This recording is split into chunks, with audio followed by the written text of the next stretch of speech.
TV2 has the updates on the potential Russian invasion of Ukraine, the United States response, and what it will mean here at home.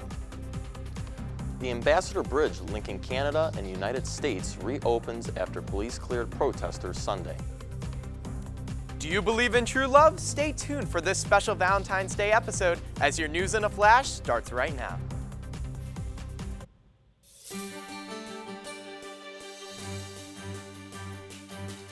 This is TV2 News.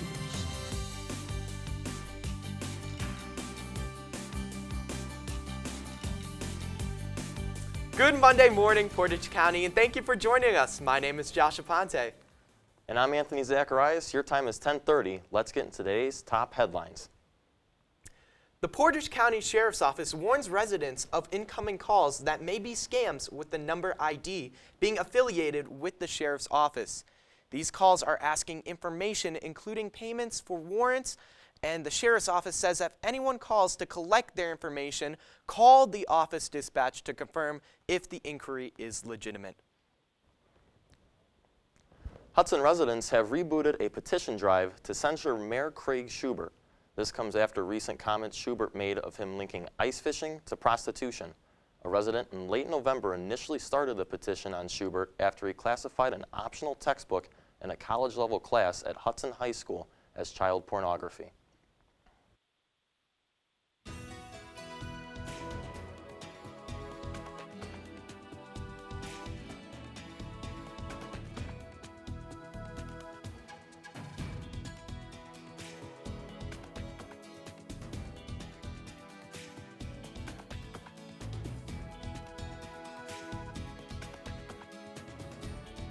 Hi everyone, Shane Troyano here with your Monday morning weather. And for one, did any of you notice ice inside your car this morning? Well, luckily ice will thaw over in the next few days, but for right now you might have to deal with a little bit of chilliness on your Valentine's Day morning.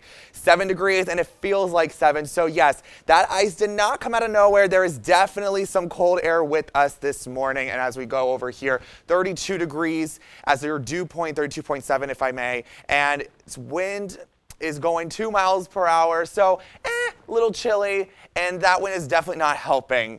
If we look into your Northeast Ohio temperatures, we see the same amount of temperatures with Ashtabula at the highest at 14 degrees. So Valentine's Day, it is really chilly. We are not looking forward to this really cold afternoon, but we see kind of the 9s and the 10s. 10 is my lucky number, but it is not the Mother Nature's lucky number because it is freezing. And we at Kent State University, 7 degrees. Wow, we are record winning in some ways, Portage County. So if we go into your 7-day forecast, Valentine's Day, if you do have a day, you might want to stay inside for tonight because it is not going to rise up to that level. It's not going to be 20 degrees. If I go over here, it's going to be 20 degrees. And then we'll see a rise in temperatures if only Valentine's Day was today, because it is today, but if only the weather was as nice as it will be on Wednesday, because it'll be 51 degrees. So it'll be really nice, and then it's going to kind of go down, and then kind of like a roller coaster effect, kind of go up and down and up and down. But it's freezing today, and it's really hot this morning. That's not true. But anyways, that is all I have for you, Portage County. Make sure you put on those mittens and go to KentWire.com for all of your weather news and your sports. I'm Shane Troyano. Back to you guys at the desk. The United States Sunday made a warning that Russia could invade Ukraine any day now. The possibility of an invasion could occur before the end of the Winter Olympics, which end on February 20th. American citizens in Ukraine have been told to leave immediately. National Security Advisor Jake Sullivan is set to hold briefings with lawmakers on Monday over invasion concerns. The key Ambassador Bridge linking Canada and the U.S. reopened this morning after a 6-day protest over COVID restrictions. A blockade was formed protesting COVID-19 mandates before eventually being broken up after a judge ordered the protest to be disbanded as of Friday. The bridge is now reopened, but about a dozen protesters who defied the order were arrested Sunday when the last vehicles blocking the bridge were towed away.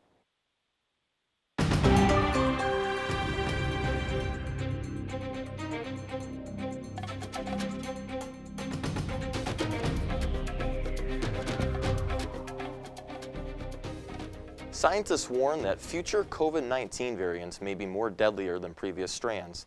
Experts said that it is impossible to predict when the next variant may surface and its potential characteristics. All of this come after Dr. Anthony Fauci stated last week that the Omicron variant is waning and restrictions can be lifted. The FDA approves a new treatment that involves monoclonal antibodies in effort to combat the Omicron variant. They are lab-made proteins that can mimic the immune system's ability to fight harmful invaders like the coronavirus. The Biden administration purchased 600,000 doses before the new drug begins shipping out to major state health authorities. In a trial, the treatment reduced the time someone had COVID symptoms. Subjects also had reduced viral load 5 days after getting treated.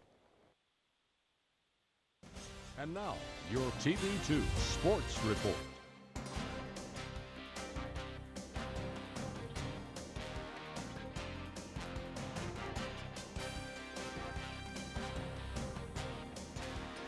Good morning, Portage County. I'm Michael Neenan, and let's jump right into today's sporting news.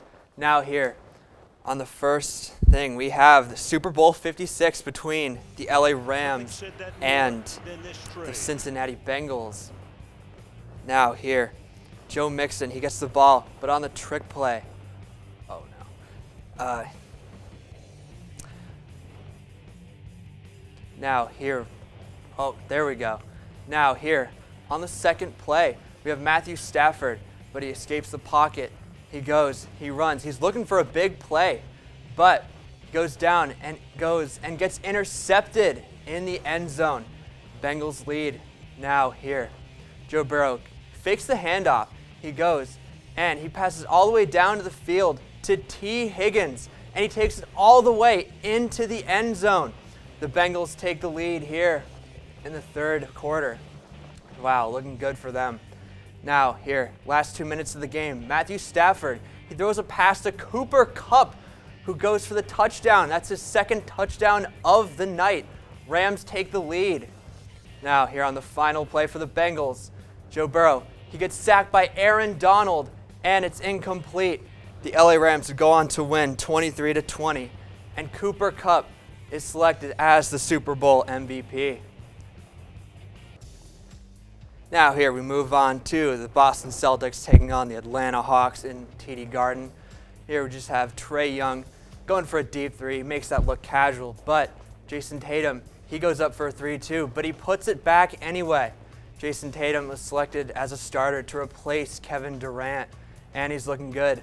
Now off the handoff from Time Lord, Jason Tatum goes up for another 3. That would be another 3 for him, and then Jaylen Brown, he goes in for the tough layup. Should have been an all-star if you ask me. Trae Young goes in for that assist. That would be Bogdanovich's 26th point of the night.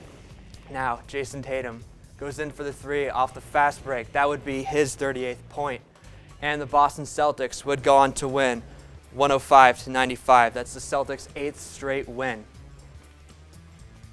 That's all I have for sports today. Be sure to follow our Twitter at TV2KSU Sports and tune into Sports Corner tonight at 8 p.m. for all sports-related updates within the area. From TV2, I'm Michael Neenan, and let's get back to the desk. Just in time for Valentine's Day. That's all we have for your Monday FlashCast. For updates on all these stories and more, visit KentWired.com and follow us on Instagram, Twitter, and Facebook at KentWired. I'm Anthony Zacharyasz. And I'm Josh Aponte. Have a great day, Portage County.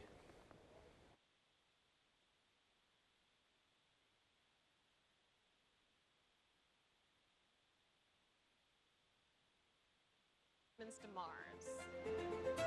Really tall. I'm a rocket structural engineer, designing and building parts of the rocket. You are the generation that will be stepping foot on Mars. Do I have a group of astronauts on my hands? Yes. You can become a rocket scientist or whatever else you want to be.